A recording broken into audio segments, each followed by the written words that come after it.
tednu vseživljenjskega učenja zdaj že tradicionalno podeljujemo priznanja Andragoškega centra Slovenije posameznikom, skupinam, ustanovam, podjetjem in lokalnim skupnostim za posebej žlahtne sadove učenja.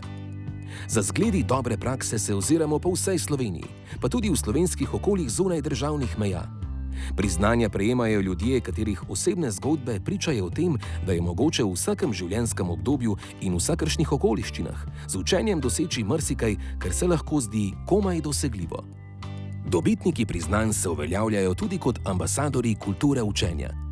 Zaradi svojih dosežkov se namreč lahko verodostojno zavzemajo za podporo države in socialnih partnerjev pri razvijanju takšnih oblik vseživljenjskega učenja, ki ljudem omogočajo enakovredno vključevanje v družbo. Ne le v delo, ampak tudi v izobraževalne, društvene, politične, prostovoljske in druge dejavnosti, v vseh okoljih in na vseh stopnjah zahtevnosti. Dobitnikom priznanj iz minulih let se letos pridružuje 10 novih.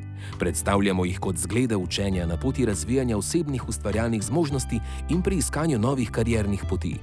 Učenja povezanega s prostovoljstvom in z dejavnim staranjem. Z izvirnostjo metod in dognanostjo programov se odlikujeta učeči se ustanovi. Z odličnostjo se jima pridružuje tudi učeče se podjetje.